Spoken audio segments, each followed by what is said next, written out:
안녕하세요. 함께 토지 구슬을 성장하는 토지병장입니다. 이번 시간에는 지난 시간에 이어서 비사함 토지를 계속 해볼까 합니다. 지난 시간에 농지하고 임야에 대해서 비사함 토지를 알아봤습니다. 오늘은 목장용지입니다. 목장용지, 초지, 목장용지입니다. 축사, 목장용지를 말합니다. 이 목장용지, 비사함 토지, 사함 토지입니다.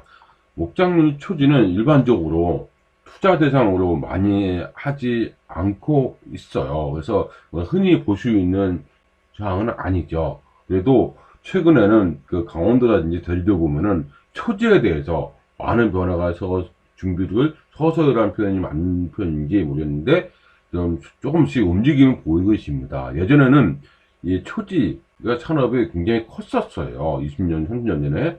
그래서 컸기 때문에 그 당시에는 비중이 있지만 지금 많이 산업화가 되면서 초지에 대한 역할이 점점 미미해진 거는 현실화된 것 같아요. 그래서 그런 면이 있습니다. 역시 이거는 이제 세무사가 아니기 때문에 투자의 관점에서 정리해 보도록 하겠습니다. 이렇게 했고요.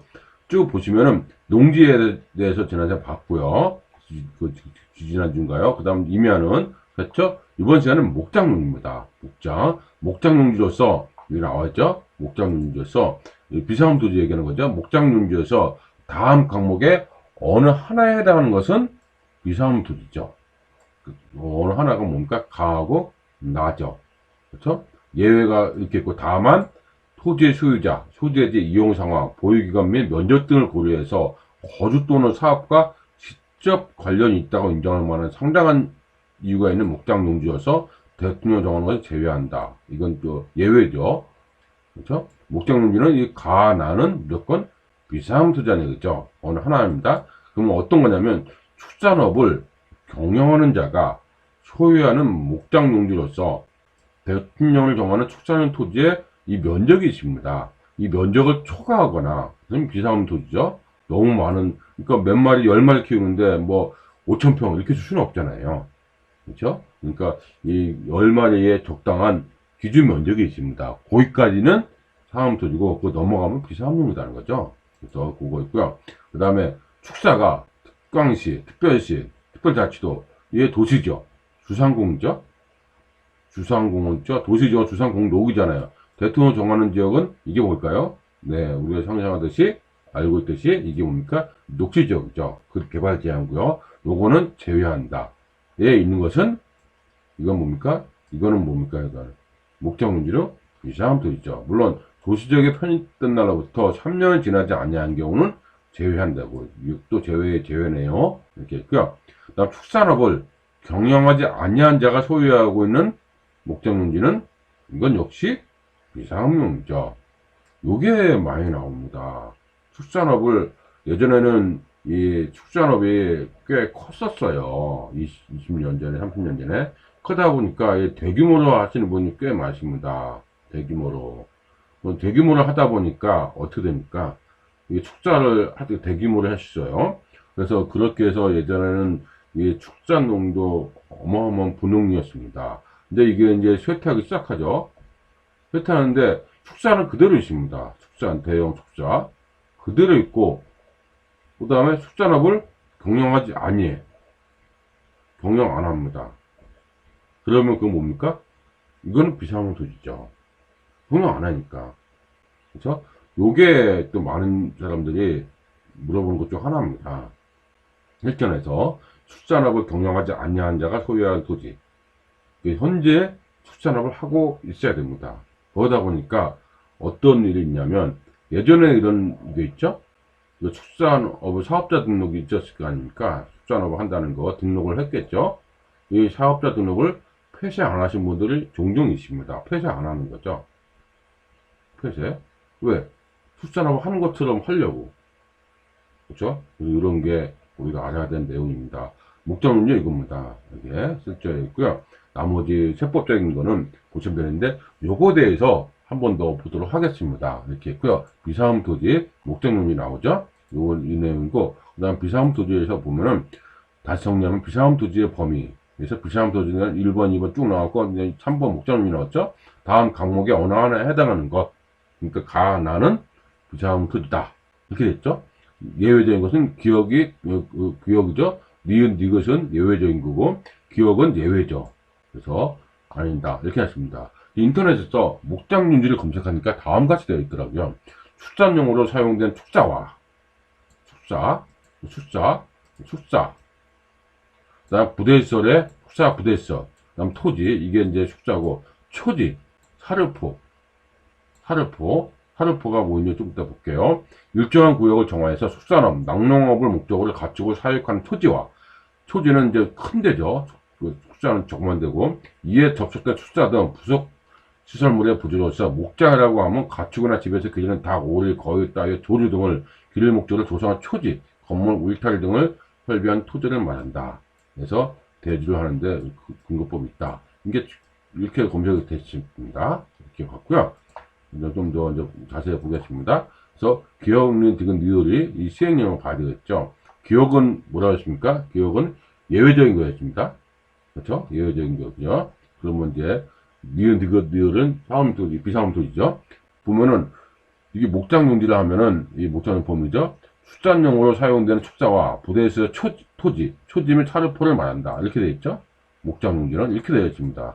사료포가 뭘까요? 제가 적어놨습니다. 각종 집류, 건초류, 생초류 따위의 사료 작물을 심어서 가꾸는 밭. 이게 사료포라고 해요. 사료 작물을 키워야 되지 않습니까? 이런 거. 그러니까 이게 사료포라고 합니다. 사료포가 목장용이다. 이렇게 나와 있고요. 이번에 보니까 이제 이건 예외적인 거였죠. 거주 또는 사업과 직접 관련이 있다고 인정할 만한 상당한 이유가 있는 목장용지여서 대충 정하는 것은 이건 사음토지죠. 그게 대표적인 게 상속은 역시 3년이 나오네요.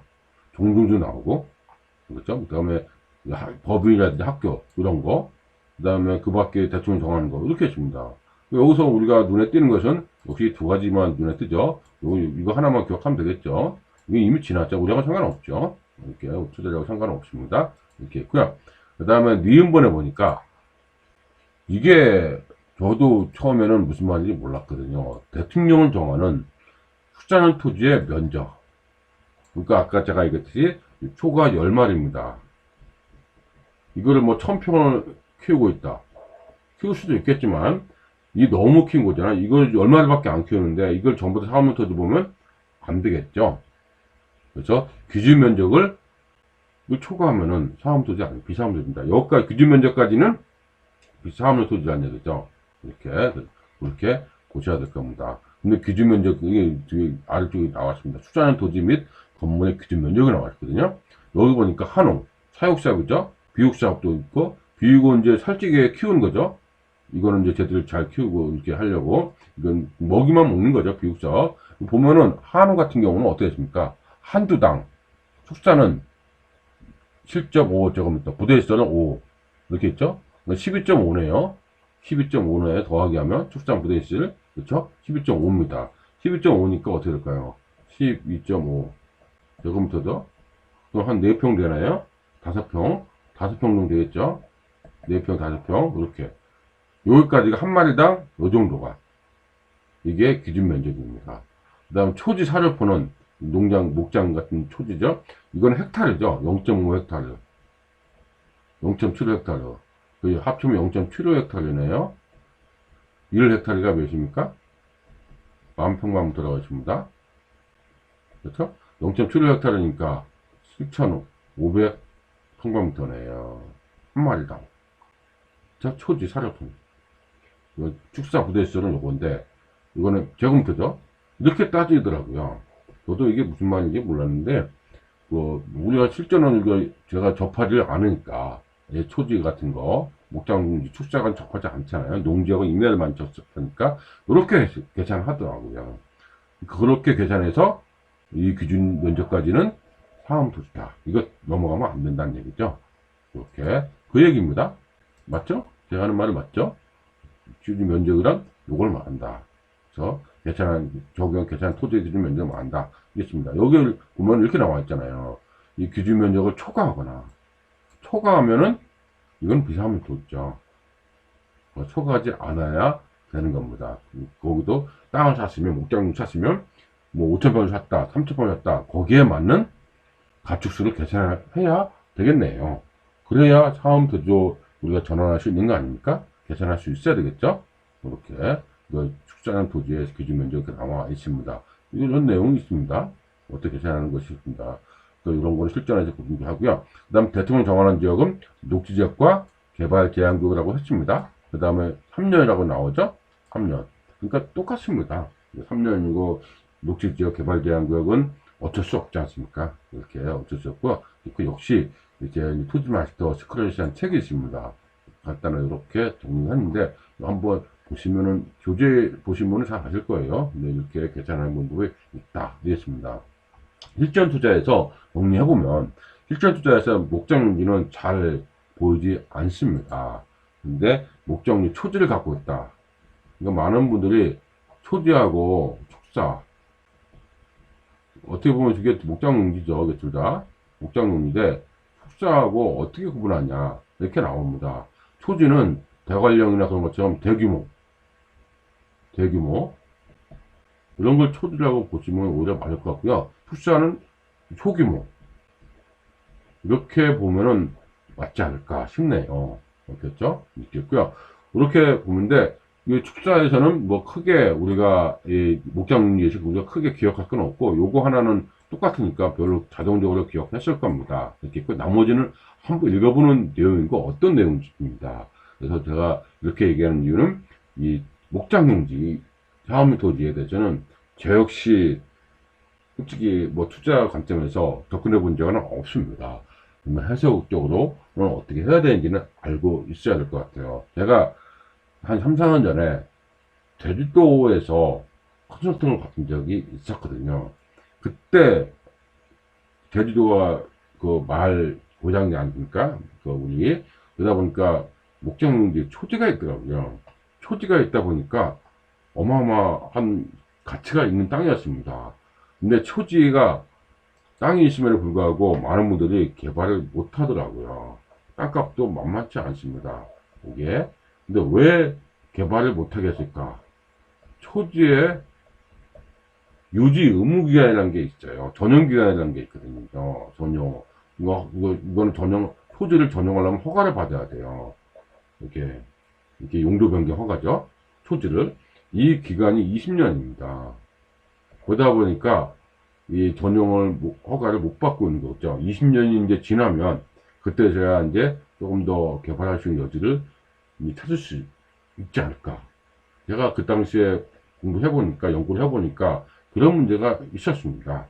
그래서 그 문제가 이제 해결되면 이제 토지도 점차적으로 확대되지 않을까 싶습니다. 이렇게 투자 관점에서 위치가 좋은데 상당합니다. 위치가. 그래서 보다 디테일한 내용은 실전에서 많은 고수분들이 있거든요. 이제 얘기를 해보시면 좋을 것 같고, 이 시간은 그 비사업 토지, 사업 토지에 대해서 얘기하는 거죠. 목장용지에 대해서 얘기하는 거기 때문에 하나씩 보시면서 기억하시면 좋을 것 같습니다. 사실 목장용지는 비사업 토지, 사업 토지에 대해서 특별하게 우리가 기록할 건 없을 것 같아요. 왜냐면 우리가 흔히 접할 수 있는 투자 대상도 아닐 뿐더러 그렇게 중요한 내용도 딱 부러지게 꼭 기억할 만한 내용도 사실 없습니다.